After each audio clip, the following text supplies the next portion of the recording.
I'm John Miglosh for the WDMA, and we're going to be talking about direct mail today. And we're coming to you from the North Woods of Minnesota. So it's anybody's guess what kind of crazy is going to happen. And speaking of crazy, here we go with Andrew Ettinger. This is why I love direct mail. And here we go. Direct mail allows you to break through the clutter, but it also allows you the most efficient marketing if you're buying the right data. If you get the right data, you're only going to mail to the people who make sense and who are prospects that are viable to buy your product. It's also going to do something that allows you to market within your service areas without going too far. So you really control the towns, the homes that you want to own. Okay, there we go. Now, I got started in direct mail in the early 80s. It was sort of the heyday for direct marketing. The term got coined when I joined the Direct Mail Marketing Association. It changed the name to direct marketing. And there was always this promise that you could mail to only the people that were in the market to buy right now. And that's a fallacy. It was always a fallacy. You're going to have to spill over a bit for two reasons. One, because you don't always know exactly where your market is, right? Even when you have a regional product, sometimes people, I was working with a guy who made fancy piers and docks, and he said, we had some, and he had a bad review, and he had a guy that was like 2 hours out of his trading area, but really, really wanted them to build his dock. It says something. It says that there's a need in that area, right? It says that there's no competition there. And so, you can't know what would have happened if you would have mailed. It's not knowable. So a little extra is always a good idea, and if you're segmenting your customers and you say, well, we're only going to mail to here, well, every now and then you ought to mail a little farther down, even if you're only taking sample sets from each segment, okay? Direct mail has some advantages. Let's just get over to see what Andrew has to say specifically, because we do have him queued up over here. Okay, this is why I love direct mail, and he says, direct mail requires 21% less cognitive effort than process than digital media. He said this definitely rings true, and we're meaning Best Postcards are biased toward effective marketing strategies, plain and simple. It just so happens that direct mail is a medium that continues to make a lasting impression, and we love mail. So Andrew asks, have you been successful with mail? What's your favorite marketing channel? Okay, now we're going to go over to Gunderson Direct, an excellent article. This is the diagram at the top, which I really liked. Okay, so this is the creative testing process. Okay, and so it marches around. It says, you've got your past. Hopefully, you've got a past mailing, and so you're going to evaluate the results compared to the goal. You're going to measure, and then you're going to start planning. You're going to get it in the mail. You're going to get results, and then you're going to audit the results and analyze the results. My only trouble with the diagram is I really feel like it should go like this and loop all the way back to the beginning, right? Because it's a loop. Because it's an unending process where we get smarter and better. And that's why one of the reasons I believe so strongly in direct marketing, which is iterative testing, which is this process of getting smarter. One of the reasons I believe so strongly in it is because it can't fail. You can have a bad mailing, you can have catastrophically bad mailing, but if you're committed to the process, then you're going to get smarter because you're going to test against that control and you're going to figure out how to beat it, and then you're going to beat that one, and then as you get smarter and smarter. And this is just a really excellent article by Mike Gunderson. And he gets into the process they go through when they work with a client that just really wants to get in this process of beating control. Okay? Brief guide to developing direct mail creative for testing. And I love I believe that Mike listens to my critiques of the articles, and I'm always talking about, talk about testing, because you know something about testing. All other media has much less ability to do tests, to do real legitimate tests, all the way to purchase. So at Gunderson, direct mail is their passion, and they love figuring it out. And even those, this was interesting, even those who handle their direct mail production in-house often come to help with the creative testing, because there's always, there's always something you can change, and we'll get to a really, really, really poignant point coming up here. Okay, so response fatigue is always going to happen. Eventually, your control is going to get less and less effective, especially if you're mailing the same basic market over and over and over. So you want to change it up a little bit, so people say, "Oh, I haven't seen that before. What's new?" People love new. We have a bias toward novelty. So at Gunderson, they call them the Beat the Control projects.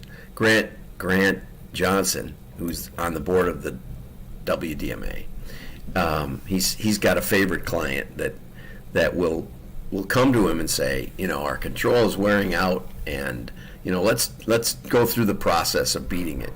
And Grant will say, well, we did this 3 years ago. Why didn't you keep going at it? I showed you how to do it. Yeah, but you're better at it.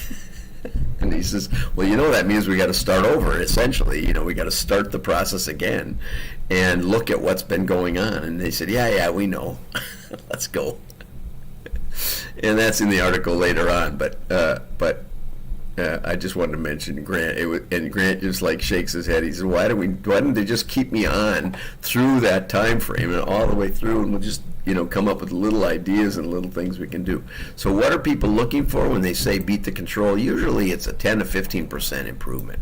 And the reason is because you have to have enough bump to know that it's statistically significant.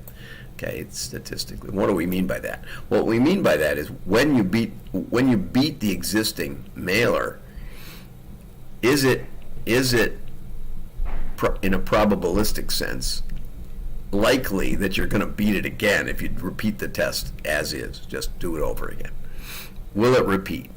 And that's what you really are after. And so if there's no real difference, then it's not likely that it's going to even repeat. It's certainly not likely that you're going to roll it out. So what you want is something that, 20% is usually what I aim for, because, there's costs involved and stuff, and you have to get a little bump. But whatever the client is, their target, it depends a little on the circulation too. If you're paying Gunderson $100,000 to figure this out, I hope you're mailing more than 100,000 pieces, right? Because they're not going to probably increase the revenue per piece by $1 or the profit per piece, and then you're even just breaking even. And we're not going to get into math, because I'm not supposed to do math on the fly. That would be very dangerous. But we will look at this and see what's going on. Oh my gosh, I'm 10 minutes already, and I can only go 15 minutes, and this is such a good article. Okay, so here's some of the ideas. Start with an analysis of the current control. Get behind the numbers. See if the client knows some of the things that have affected it, if they have a history. Sometimes they don't. Sometimes they really don't, either because the marketing people changed or because they just had such little results. You need 50. Vic Hunter taught me you need 50 responses to be significant. Well, if you mail 50 and you got 50 responses, that isn't significant. But if you mailed 1,000 and you got 50, then it probably is. The denominator matters. Understand the barriers that historically hinder response. I was meeting with Feroz over at OnPoint, and I suggested they were offering a consultation as part of the offer. I said, can we make free really big? Free consultation. No, the lawyers didn't like that. Okay. So there are barriers, you got to get it past legal. Get info on environmental changes. Are interest rates going up? Are interest rates going down? Does that affect it?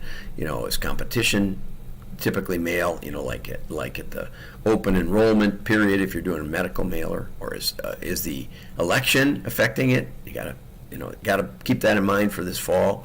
How do competitive mailings and offerings differ? What's the competition doing? You can check with who's mailing what.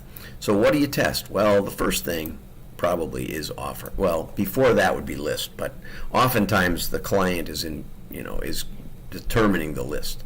But there can be 100% differential between different lists and different list segments, as was clear in the response rate report. So sometimes if the offer is okay, or you can't change it, make it bigger. For Oakley, they showed me their mailing piece. I said, "There's no response device." They said, "Well, it's here in the body copy, the 800 number." Well, and so we made it bigger.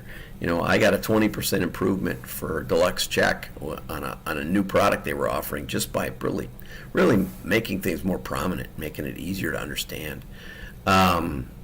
Oftentimes the offer and price structure, it's usually more effective to say $10 off than to say 10% off on a $100 purchase, something like that. People don't do percents very well.